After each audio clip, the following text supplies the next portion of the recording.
toate învățăturile din mod frumos păsata și cu inima curată an de an cântată.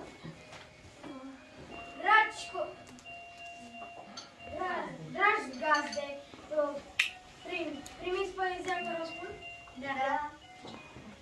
În seara de Crăciun, de George Coșbuc, afară ninge liniștit și în casă arde focul. Ne-am doi, pe lângă masă, de mult uitar în jocul. E noapte, patul e făcut, dar cine să se culce? Când mama spune de Iisus, în glasoral și duce. Cum s-a născut Hristos în frig, în miez la cea săracă, un bol peste suflet, căldură ca să-i facă. Cum au venit în miez la luni păstorii de la sână și îngerii cântau din cer, flori de măr în mână. Hei, dragi colindători, cu cine veți inventa în seara aceasta? Ne-a pregătit cum se cuvine, cu bucate alese, dar și cu voie bună. Mare bucurie, suntem împreună! Cază, dragă, este seara de Crăciun. Ce este mai potrivit decât să spunem povestea nașterii Domnului? Prin tradițiile noastre românești, vă vom prezenta scena nașterii Domnului nostru Iisus Hristos. O povestioară adusă de colindători, care se vor transforma în magi, îngeri și păstori și care ne vor aminti din miezea din Betleem și nașterea pruncului Iisus. În acea vreme a venit porunca de la împărat să se numească popor. Toate familiile se îndreptau spre cetățile de unde le era neam. Astfel, Iosif a plecat cu logodnica lui Maria să se scrie în cetatea lui David, Betleem. Pe când era ei acolo, s-au împlinit zilele ca Maria să nască. În oraș erau foarte mulți oameni și n-a putut nimeni să-i găsească. Iosif a arătat spre Maria. Uite un loc, ce vom face bătrâne Iosif? E noapte, e frig, nimeni nu ne primește. O, sărmană de mine, mi-e tare greu. Nu-și pierde nădejdea în bunul Dumnezeu. Să mai încercăm. Uite un loc cu lumină, poate ne primesc. Să mergem. Nu te teme, Marie, Domnul este cu tine, binecuvântat ești tu între femei și binecuvântat este rodul pântecului tău, că vei naște pe Hristos. Fie după cuvântul tău, de acum vă fericită pe neamului. În jurul cetății se află stâne. Iosif merge spre pușcă și cere imperativ să aprindă un foc pentru a păzi mama și pruncul. Vă rog să mă ajutați stalul în care am notat. Uite aici, cărbuni aprinși, dar n-ai cumva ca să nu te arzi? Iar Iosif își scoate pelerina și pune cărbuni aprinși în ea. Iar aceasta nu se arde. Păstorii se uită ca la un minut.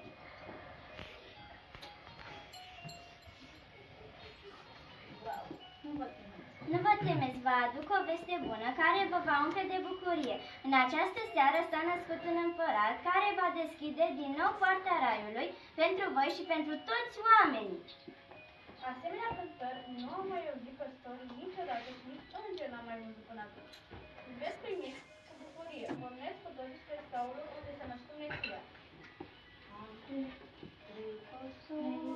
Se întâlniră trei păstori, se întâlniră raza soarelui, floarea soarelui și așa se sfătuiră.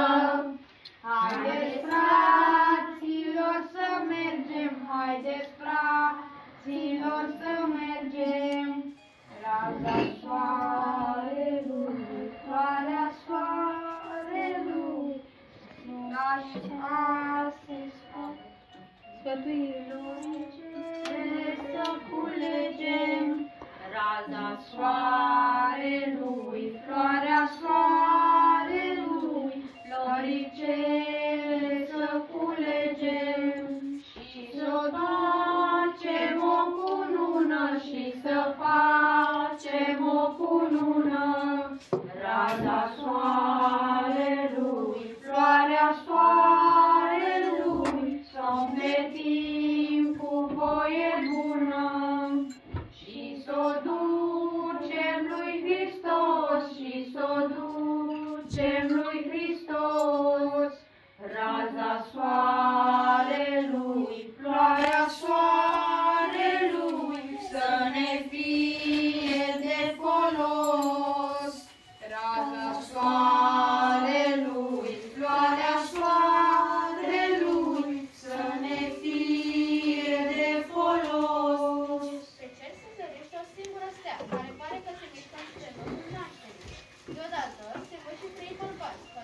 palide, îmbrăcați de haine frumoase, celelalte mirețe invitată să stea. Aceasta se oprește și exact deasupra taurului în care se află bătrânul Iosif, la Sfânta Fecioară și Pruncul. Ținând în dreapta spre foc, se închează și iară de mare preț. Aur, mietă și tămâie.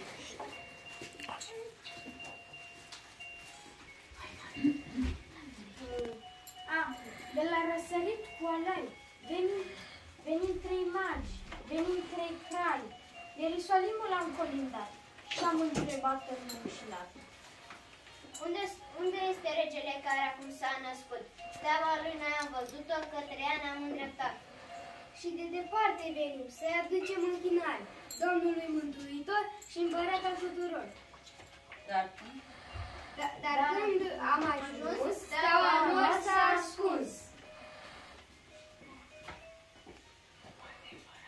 Cu adevărat îl citesc ca pe un împărat, pe Iisus Domnul. Magii și el se vor întoarce în țara lor pe altă cale. Fără a-i mai dace peste împăratului Irod despre nașterea lui Iisus. Irod se temea ca nu cumva Iisus să ia locul și să lase fără împărăție. Nu știa bietul de el că împărăția lui Dumnezeu nu este din lumea aceasta. Iar împăratul ei nu este ca oricare alt împărat pe pământ, ci Iisus, Fiul lui Dumnezeu. De această întâmplare s-a bucurat toți pe crezând și minunea nașterii lui Mesia. O continuăm și noi azi. Cerul și pământul se unesc în aceste mari sărbători.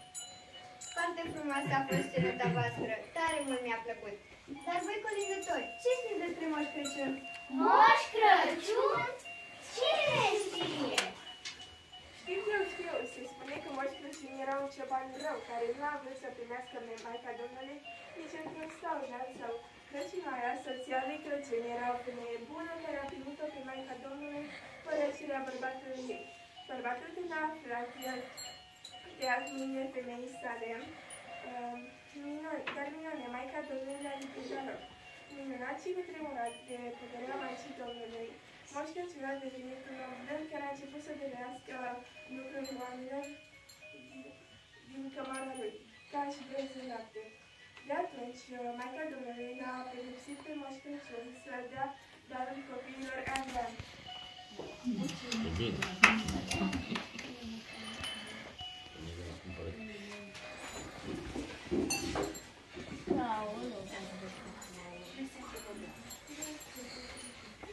Moș Crăciun, cuplete de-albe, a sosit de prin ameț și aduce daruri multe la fetițe și băieți. Moș Crăciun, Moș Crăciun, din bătrân se povestește că-n toți anii negreșit, Moș Crăciun privea sosește, niciodată n-a lipsit. Moș Crăciun, Moș Crăciun, Moș Crăciun cu plete de-albe, încotro vrei s-o apuci, ți-aș cânta florile galbe, de la noi să nu te duci. Moș Crăciun, Moș Crăciun.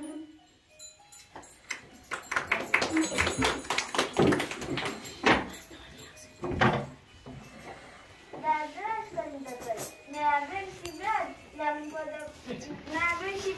împodobit frumos pentru voi. Vreți să vă spun povestea bradului?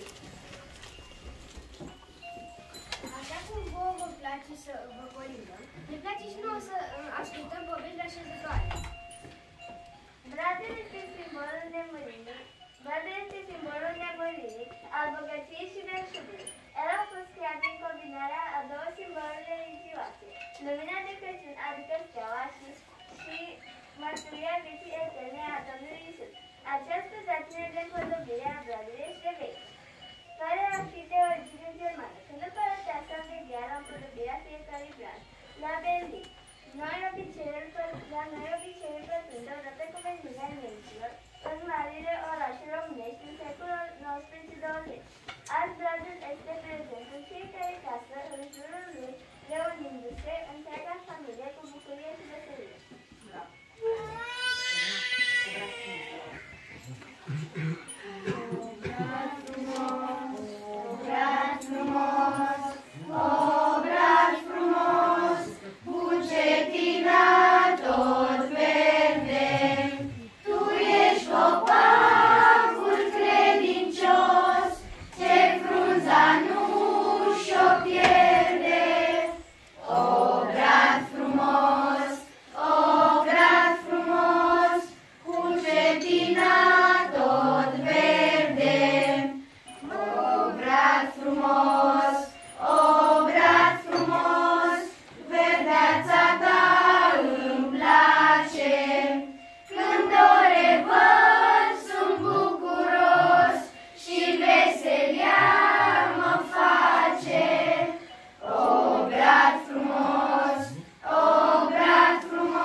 Ați vorbit despre brad și despre Moș Crăciun. Dar, dragi colindători, colinde românești nu știți.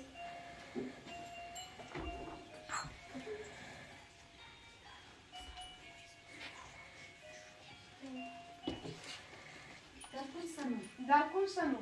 Priviți cu steaua?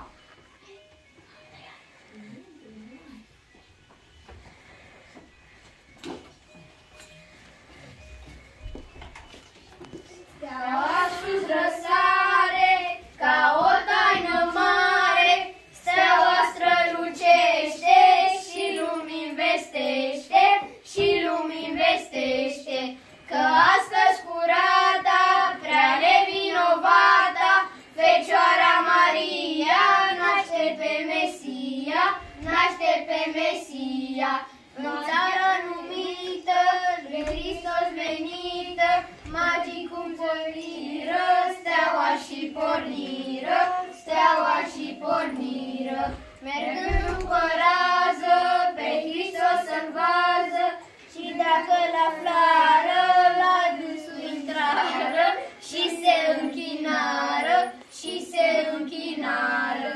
Cu darurile pipe lui Hristos menite, de fiecare bucurie mare, bucurie mare, care bucurie și la noi să fie, de la tinerețe până la bătrânețe, de la bătrânețe.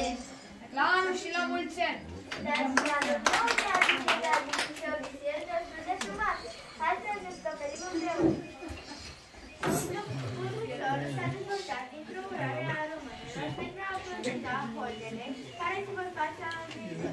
Locul se învățe în jurul cupului, considerat un alta sacră care a adus țăranului traie.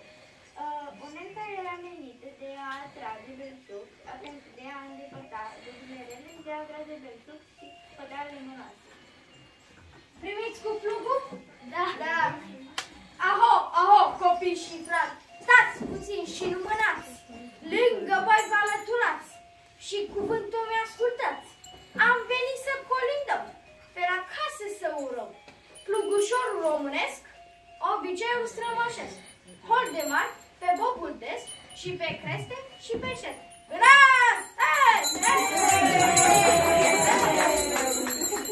Câte mere libezi, atâtea vitencilezi, câtă apă n-izboare, atâta lapte și ștare, să ne fie îndestulat, casă toată, țară toată. Ia mai mânați, voi flăcări, și strigați cu tare.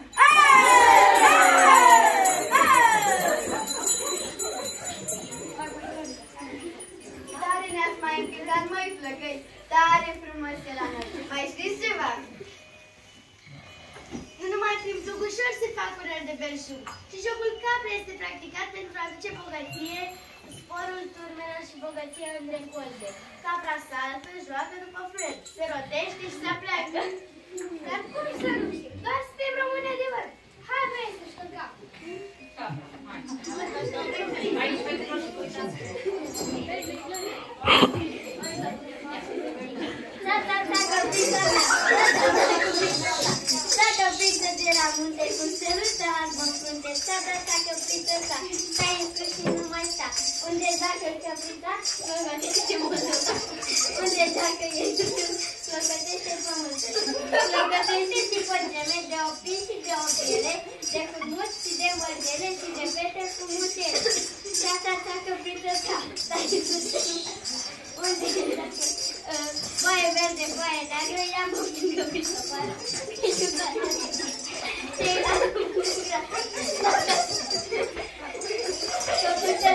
Te-am adus în Africa, te-am adus cu avionul, te-am sănit cu biberonul. Am o capră, n-am o duță, dar mi-e dragă că o față.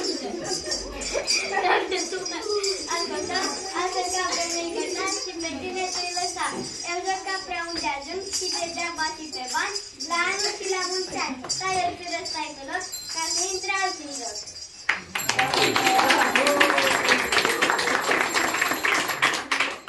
Dar ce se acolo, oare Ionuț? Ia vă rog frumos să faceți un pic de loc să intre ursul în joc. Floricică, trăiesc aici, am venit și voi. Floricică, pălămită, am venit cu ursul în joc. Joacă bine, urs bătrân, că la iarnă ți-i da pui și la vară ți-i da iarnă. Să te faci băiat de băiat. Cu noroc mai lume multă, uite ursul cum a strus, că crede să devine bine. Haide, joacă bine, mai Martin. Ursule, nu mă mânca, că e vai de fiera ta. Mite spui pe cioman, ca fasolea pe arat. Ia spălă ursule în picioare, să vă cât ești de mare. Ia dă-te cu fața în jos, să-ți arăt ceva frumos. Ia dă-te cu fața în sus, să văd dacă ești sus. Vai, vere trei, arțar, salutei pe gospodar. Salut-i cât mai frumos, ca să dea bac și gros. Vai, vere trei, castan, noi vă zicem la mulți ani!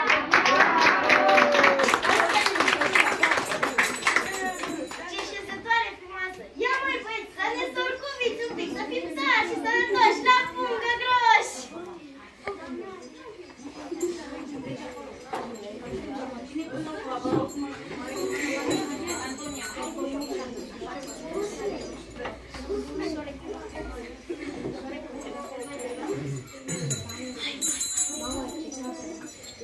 Sărbova vesela, să trăiți, să îmbătrâniți, ca un măr, ca un păr, ca un fir de trandafir, tare ca piatra, iute ca săgeata, tare ca fierul, iute ca oțelul, la ani și la mulți ani!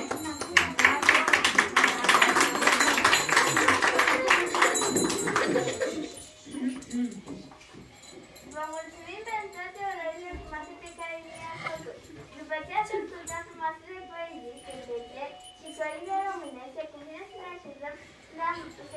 așezăm cu un coș de mere nuți, cu o tavă de colați,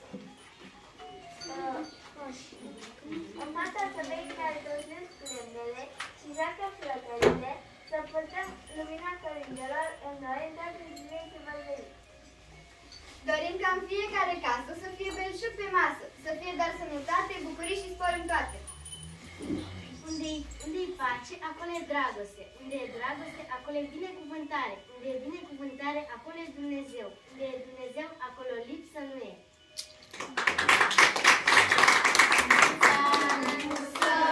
Sănătate să vă dea Domnul tot ce doriți, zile senine și fericire, la mulți ani să trăiți, la mulți ani să trăiți.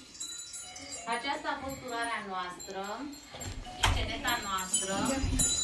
Sper că v-a plăcut, că ați fost încântați și vă mai așteptăm și la anul, evident. Foarte frumos.